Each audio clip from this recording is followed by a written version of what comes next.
Secundaria primer grado. Ciencias. Biología. La evolución en acción.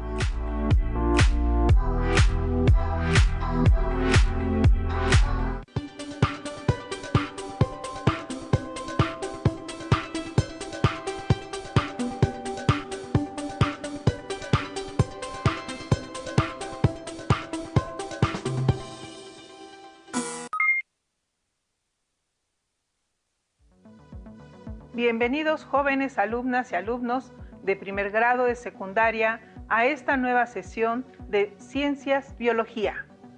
Nos da mucho gusto volvernos a encontrar, en esta ocasión con el tema La evolución en acción.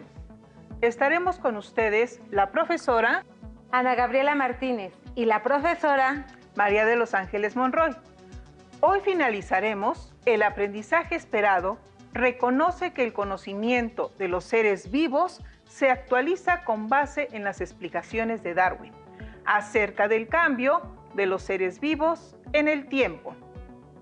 Y para ello, centraremos la sesión en el propósito recapitular los contenidos de este aprendizaje revisados en sesiones anteriores. Así que vamos a divertirnos con los temas vistos, pero ahora con una nueva visión. Ahora los invitamos a reflexionar acerca de cómo a partir de las explicaciones asociadas a la evolución de las especies propuestas por Darwin y Wallace en el siglo XIX, la biología ha avanzado a pasos agigantados en el conocimiento de los seres vivos en el planeta y ha permitido el desarrollo de nuevas ramas científicas para su estudio. Es importante que tengan listo su cuaderno, libro de texto y estuche completo. Y no olviden encontrar nuevas palabras para integrar a su abecedario biológico. La sesión de hoy la trabajaremos utilizando una ruleta y los términos incluidos en su abecedario biológico. Para iniciar, giraremos la ruleta y al parar se seleccionará un término o un personaje, el cual utilizaremos para recapitular lo que se ha aprendido y establecer relaciones con temas de la vida cotidiana. ¿Listos? La flecha de la ruleta apunta en Lamarck. Partamos con recordar a este peculiar personaje que dio pauta al fabuloso tema de la evolución. Ya nos permitimos hacer el bosquejo de un organizador gráfico. Vamos a completarlo con los datos más relevantes.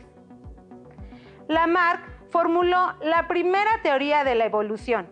En 1809 publicó el libro Filosofía zoológica y Sistema de animales invertebrados, en el que expuso su teoría evolucionista. Opinaba que las modificaciones en los seres vivos se han dado como resultado del uso o desuso de determinado órgano. Formuló la teoría de la evolución, la herencia de caracteres adquiridos. A principios del siglo XX se revisaron sus ideas y se le comenzó a reconocer como un gran naturalista y pensador avanzado para su época. Hoy en día sabemos que el uso o desuso de un órgano no es heredable. La ciencia tiene esa característica. Los argumentos científicos pueden y deben ponerse a prueba. Si no resisten las pruebas, son falsos. Y si no pueden ponerse a prueba, no son científicos. Giremos nuevamente la ruleta y veamos ahora qué nos indica o a quién vamos a recordar. Muy bien, la flecha apunta a Darwin y Wallace. Es necesario que veamos brevemente cómo Wallace también tuvo un papel muy importante en la publicación de la teoría de la evolución por selección natural.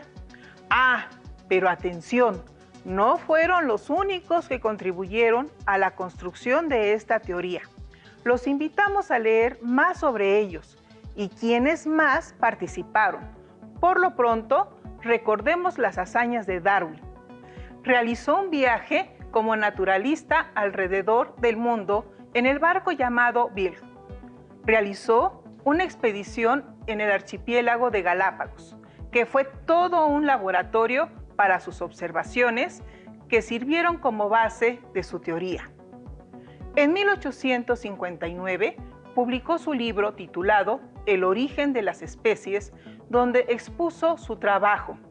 Explicó que en la naturaleza los organismos de una población presentan variaciones y nacen más de los que sobreviven, pues se tienen que enfrentar a depredadores, enfermedades, hambre, competir por los recursos que son limitados en una lucha constante, donde los mejor adaptados al ambiente sobreviven y se reproducen. Ahora veamos quién fue Alfred Russel Wallace y cómo fue su participación en este hecho. Nació en 1823 y falleció a los 90 años en 1913. También era inglés. Desde muy joven se dedicó a estudiar la naturaleza. Fue naturalista, geógrafo, antropólogo, biólogo y prácticamente la mayor parte de su vida explorador. Observó la distribución geográfica de las especies animales, por lo que es considerado el padre de la biogeografía. Él realizó investigaciones en el archipiélago malayo, donde permaneció desde 1854 hasta 1862. Esto le permitió elaborar de forma independiente su propia teoría de la evolución. En junio de 1858, Darwin recibió un manuscrito de Wallace que contenía la exposición de la teoría de la evolución por selección natural. Se le había adelantado. A continuación, Darwin se puso a escribir un libro en el que plasmó sus ideas, aportando una gran cantidad de datos. Había nacido el origen de las especies. La cuestión se solventó cuando ambos se pusieron de acuerdo y publicaron de manera conjunta ante la Sociedad Linneana de Londres en 1860 un artículo en donde propusieron una explicación evolutiva basada en la idea de la selección natural. Aquí recordamos cuáles fueron sus aportaciones, pero ¿cómo trascendieron en la historia? Desde la muerte de Darwin en 1882 hasta principios del siglo XX, el darwinismo se apagó lentamente. El no poder explicar los mecanismos de la herencia parecía que condenaban la teoría a su propia extinción. Sin embargo, el redescubrimiento de los trabajos de Mendel sobre la herencia biológica hizo posible el resurgimiento del darwinismo. Fue hasta la década de los 30 del siglo XX que se integra la teoría de la evolución por selección natural como motor de la evolución con las leyes de la herencia mendeliana, ahora llamada teoría sintética, también conocida como neodarwinismo, que ha sido enriquecida con las leyes de la genética y evidencias de distintas ramas de la biología, como la paleontología, embriología, biogeografía, taxonomía, bioquímica, anatomía, entre otras. A más de 150 años después de su propuesta, la teoría de Darwin se ha convertido en el gran pilar de las ciencias de la vida. Giremos la ruleta nuevamente, a ver a dónde nos lleva. Fósiles, qué extraordinario. ¿Por qué son importantes? Por varias razones. Nos sirven para dar testimonio de la existencia de algunos seres vivos que habitaron nuestro planeta hace millones de años. Nos permite conocer su morfología, distribución y modos de vida. Ayudan a comprender las variaciones climáticas y sus efectos en la flora y la fauna. Aportan información sobre especies ya extintas y su relación con las actuales. Y nos proporcionan información sobre periodos concretos de la historia de la Tierra y su formación. Además, recordemos que es una de las pruebas que sirven como base para la formulación de las teorías evolutivas. Ahora que ya saben por qué son importantes los fósiles y para poner en acción los conocimientos que ya adquirieron sobre ellos, Vamos a seguir divirtiéndonos buscando fósiles en un paraje, a ver qué tan hábiles son para encontrarlos. Observen con atención. Solo tendrán 10 segundos para identificar algunos ejemplos y deberán recordar a qué tipo de fosilización corresponden. Comienza la cuenta regresiva. 10, 9, 8, 7, 6, 5, 4, 3, 2, 1. Terminó el tiempo. Veamos los resultados. A color se observa mejor, ¿verdad? Seguro vieron que se trata de un fósil que tuvo un proceso de mineralización o permineralización, otro de impresión y un tercero de conservación en ámbar. ¡Qué buen ojo! Bien, continuemos, giremos la ruleta. ¿A dónde iremos a parar ahora? ¡Oh! Variabilidad. ¿Qué es y qué tiene que ver con la evolución? Vamos a informarnos. La variabilidad es el conjunto de variaciones en el material genético de una población o especie.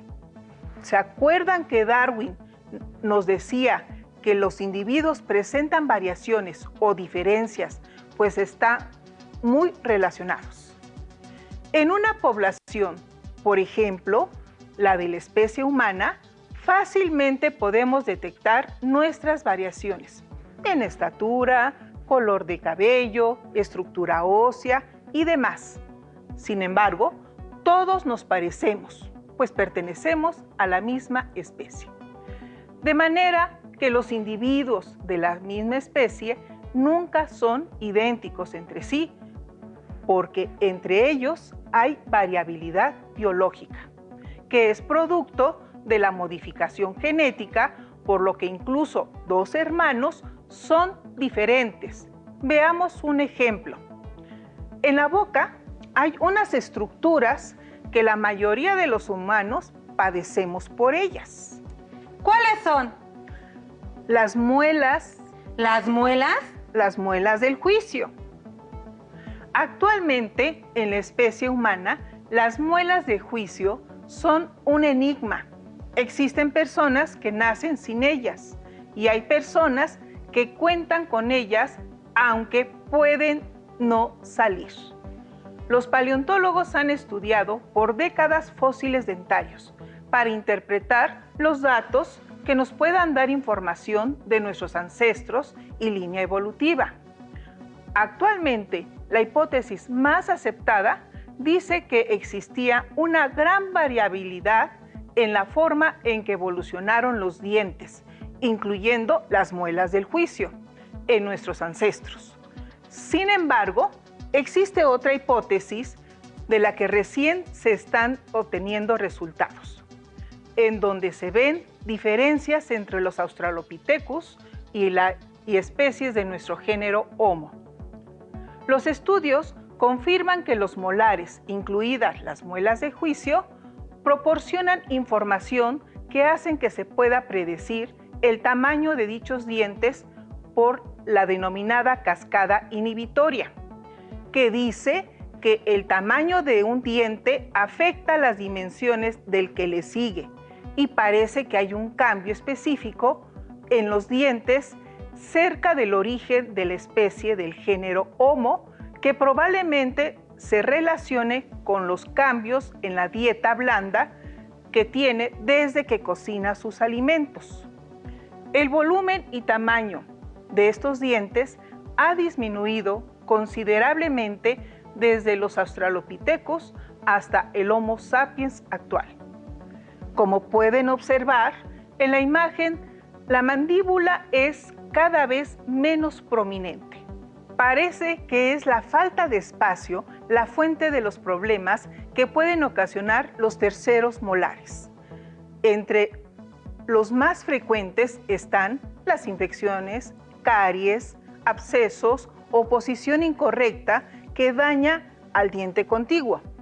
Ojo, si las muelas del juicio erupcionan, sin problema, cumplen su función, triturar y moler para facilitar la digestión de los alimentos. hay muchos casos en los que las muelas del juicio no erupcionan y ahí aparecen los problemas. Interesante, ¿cierto? Un caso más donde observamos a la ciencia en constante construcción. Los invitamos a investigar más acerca del tema. Giremos nuevamente la ruleta. ¿Qué nos señala ahora? Excelente, bacteria Escherichia coli. Esto también es un aspecto novedoso. Para ustedes, no obstante, será muy interesante porque a través de ella podremos explicar cómo interviene la adaptación, selección natural y la evolución. Empecemos. Escuchen con atención el siguiente caso. Es importante que estén muy atentos porque más adelante se realizarán algunas preguntas que deberán contestar. Carmen llevó a su hija Mariana al médico con fuertes dolores abdominales, náuseas, fiebre y diarrea. El doctor la cuestionó sobre la alimentación de su hija y Carmen comentó que evitan consumir alimentos en lugares públicos y que es muy cuidadosa al momento de elaborar los alimentos diarios. Durante la consulta, el médico preguntó sobre las actividades de Mariana. Carmen contestó que la lleva a clases de regularización y a natación y que en ninguno de esos lugares consume alimentos. Una vez terminada la consulta, el médico recomendó hacer un estudio en el que le detectó la presencia de la bacteria Escherichia coli. Con base en los resultados, el médico recetó un antibiótico, un analgésico y electrolitos orales.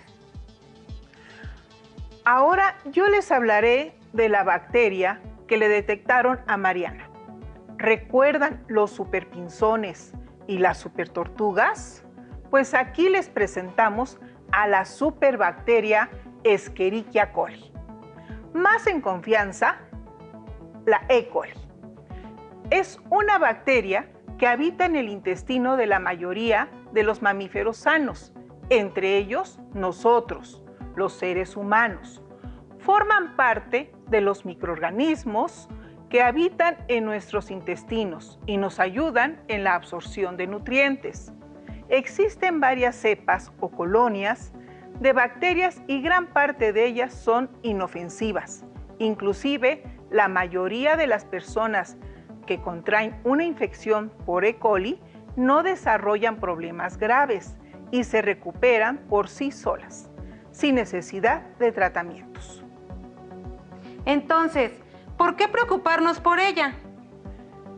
Bueno, pues resulta que algunas son patógenas, es decir, causan enfermedades en el ser humano, como la cepa O157H7, la cual produce una toxina que daña el revestimiento interno del intestino grueso, lo que provoca fuertes dolores estomacales, vómito, cansancio, fiebre y diarrea. Pero, ¿cómo es que infectan al ser humano? Por comer alimentos contaminados, carne poco cocida, frutas y verduras mal lavadas, bebidas no pasteurizadas, agua contaminada y se puede transmitir de persona a persona. Afortunadamente existen medicamentos para combatir infecciones bacterianas. Los antibióticos son una maravilla. Han permitido combatir infecciones que antes eran peligrosas y mortales. Hoy son fáciles de tratar. Entonces, ¿cuál es el problema? ¿Y qué tiene que ver la adaptación, la selección y la evolución en este caso?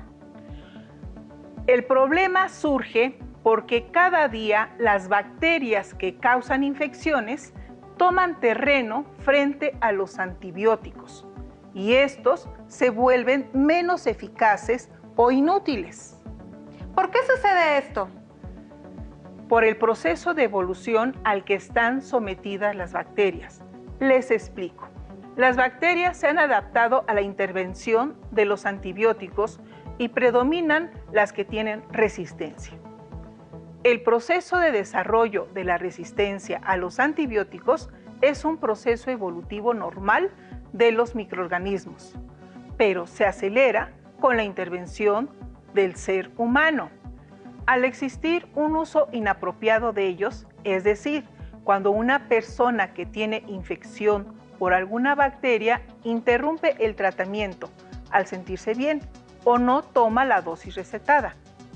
Otra causa se debe al uso excesivo de antibióticos, por ejemplo, en la agricultura y ganadería, que se suministra a los organismos de los que nos alimentamos. Así que, por favor, no se automediquen y si el médico les receta un antibiótico, sigan el tratamiento indicado.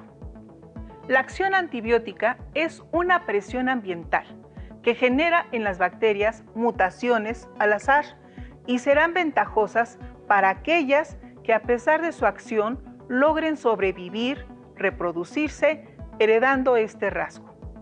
El resultado será una generación de bacterias resistentes a la presión del antibiótico. Para comprender mejor el tema, les explicaré con el siguiente modelo. El recuadro que ven en pantalla está dividido en 4 espacios, cada uno con diferentes condiciones. Imaginen que el recuadro es un recipiente conocido como caja de Petri, con un caldo nutritivo que le permitirá a las bacterias alimentarse y reproducirse. Los espacios contienen antibiótico en distinta concentración, representado con el color amarillo. Recuerden que este evita que las bacterias sobrevivan. El primer espacio no tiene antibiótico y colocamos una pequeña cantidad de bacterias de una colonia, representadas con colores azul, verde y naranja, que indican la variabilidad que existe entre ellas. Al tener las condiciones adecuadas, estas se reproducen fácilmente. Al terminarse el alimento, se desplazan al segundo espacio, pero ahora tienen un inconveniente: el antibiótico en baja cantidad, que impide su crecimiento. Algunas, como vemos, no sobreviven, las de color verde y naranja. Sin embargo, observen lo que sucede en algunas bacterias. Presentaron mutaciones, que es un cambio brusco en su material genético, en este caso las de color azul con el punto amarillo, que representa esa mutación, lo que les permite sobrevivir pese a la exposición al antibiótico. ¡Qué interesante, maestra Gabriela! Aquí vemos cómo la teoría de Darwin se enriquece con los conocimientos de la genética que él desconocía en su época y ahora nos permite explicar que en la evolución no solo interviene la selección natural, sino también las mutaciones, entre otros factores. Cuando traten temas asociados a la genética, profundizarán en contenidos relativos a mutaciones y a material genético. Bien, maestra Ángeles, continuemos con nuestro modelo de las superbacterias. La generación siguiente comenzó a desplazarse a la tercera zona con mayor concentración de antibiótico y se repite el proceso. Varias bacterias mueren, pero otras ya son más resistentes y otras, como vemos, vuelven a mutar. Una vez que se desplazan a la última zona, podemos observar que hay gran concentración de antibiótico y a pesar de eso, algunas bacterias logran sobrevivir y reproducirse, porque tienen mutaciones con mayor tolerancia al antibiótico, que se representa con el cambio de color del punto amarillo a rojo. Y listo, tenemos superbacterias con alta resistencia a los antibióticos. Este antibiótico ya no es efectivo para estas superbacterias. Entonces los científicos investigan nuevas sustancias que las puedan eliminar. Aquí vemos una lucha por la sobrevivencia entre los humanos y las bacterias. Esperamos que haya quedado claro. Ahora regresemos al caso de Carmen y Mariana y con base en la explicación respondan las siguientes preguntas. Maestra Gabriela, ¿me apoyas con las formulaciones, por favor? Claro que sí, maestra, con mucho gusto. Si Carmen y Mariana se alimentan en casa, ¿dónde contrajo la bacteria? Nadando. ya que la bacteria está presente en el agua contaminada por desechos humanos, como es el caso de la mayoría de las albercas. Si es normal y saludable que la bacteria E. coli se encuentre en nuestro organismo, ¿por qué Mariana se enfermó?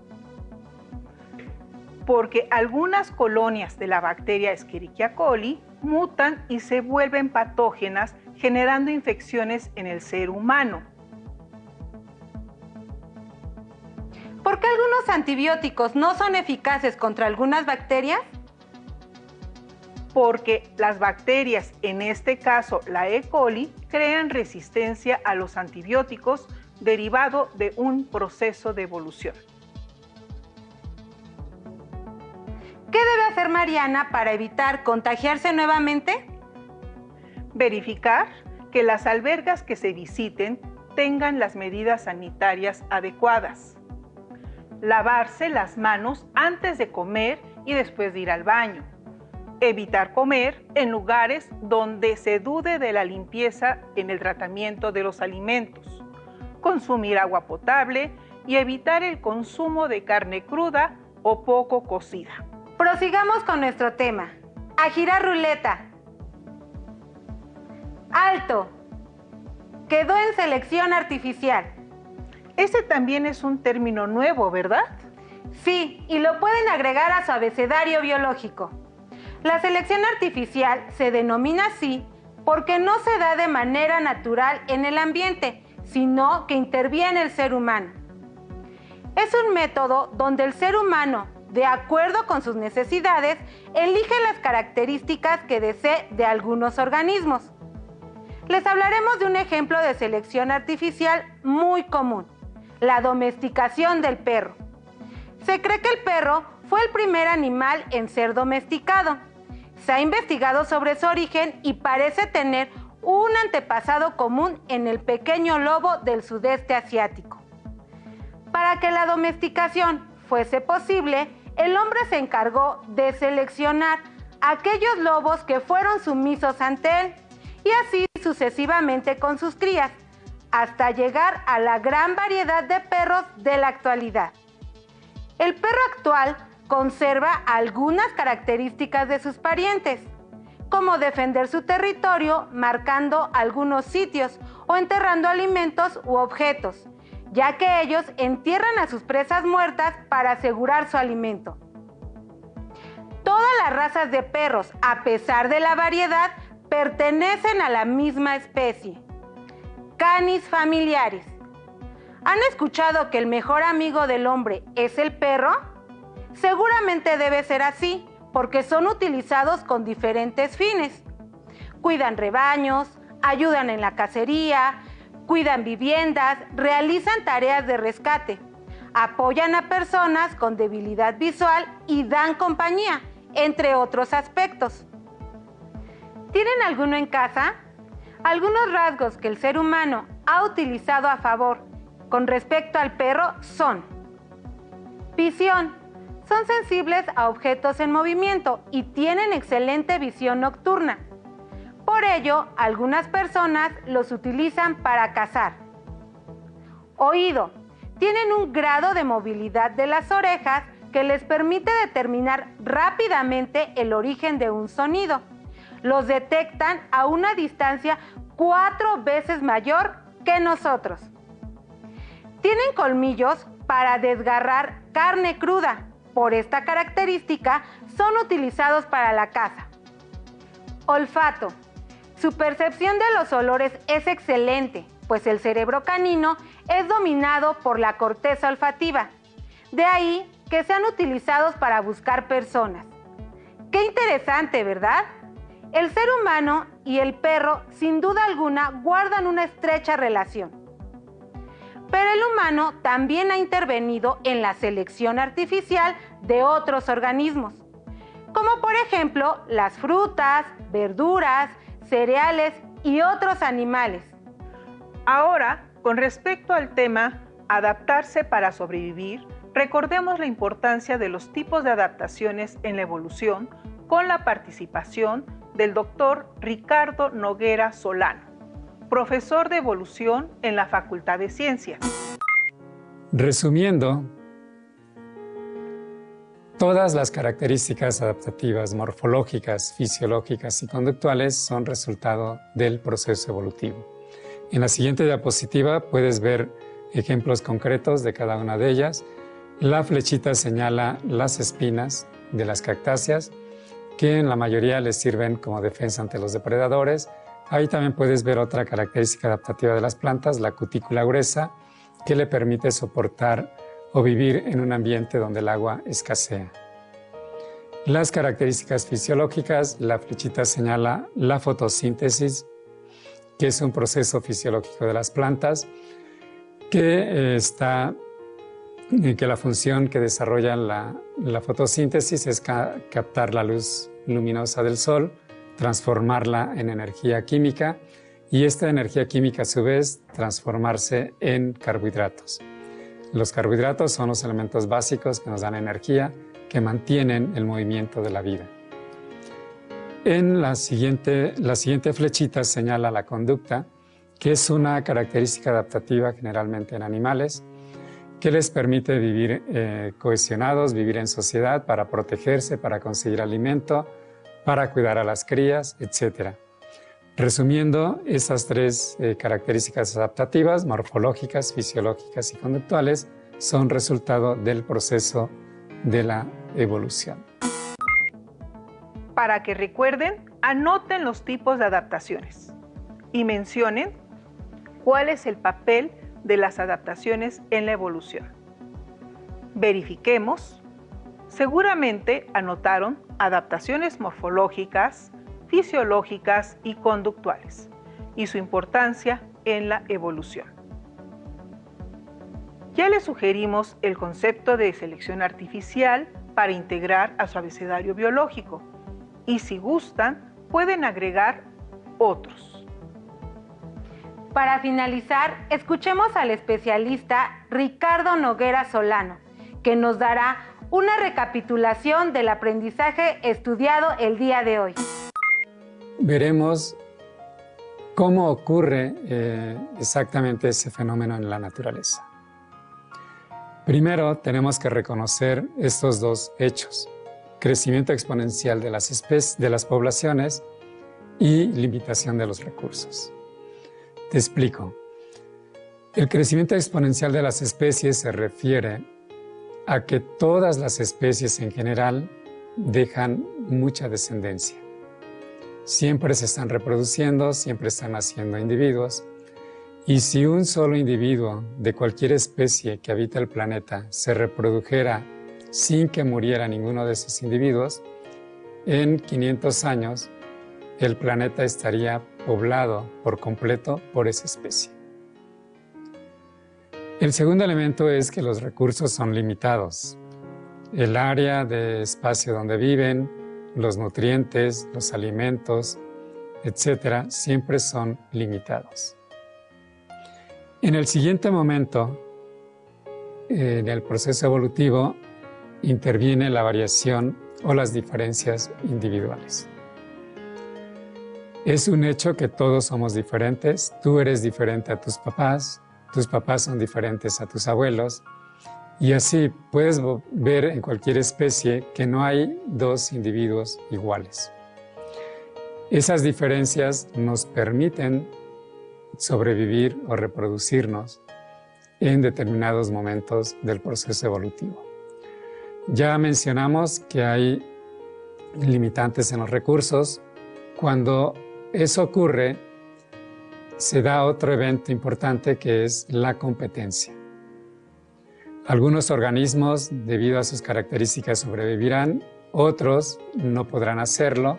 Los que sobrevivan dejarán descendencia y su descendencia tendrá las características que le permitieron sobrevivir. De eso resulta lo que llamamos supervivencia diferencial. Y ese proceso repetido una y otra vez a lo largo de las generaciones da como resultado lo que llamamos evolución. En 3.800 millones de años, el proceso repetido una y otra vez ha generado la diversificación de las especies. Les pedimos que anoten cuáles son los aspectos fundamentales que se dan en el proceso evolutivo. Seguramente identificaron los siguientes aspectos: crecimiento exponencial, recursos limitados, variación, competencia y supervivencia diferencial, que son necesarios para que se dé la evolución y diversificación de especies. Esperamos haber cubierto las expectativas del propósito y reflexionar cómo se ha ido construyendo la teoría de la evolución por selección natural con la participación de muchos científicos desde épocas pasadas y actuales. Algo muy interesante que vimos, maestra Gabriela, es que conocimos algo de la vida de aquellos personajes que han intervenido en la teoría de la evolución, que el conocimiento científico se construye poco a poco y que las personas que lo hacen contribuyen con aciertos y con errores. Con esto terminamos. Les agradecemos que nos hayan permitido estar con ustedes, así como su participación en las actividades. Esperamos que hayan aprendido mucho y también disfrutado. Nos vemos pronto. Si tienes dudas o necesitas ayuda, llama al Centro de Apoyo Pedagógico a Distancia. El número de teléfono para secundaria es el 55 36 01 71 23.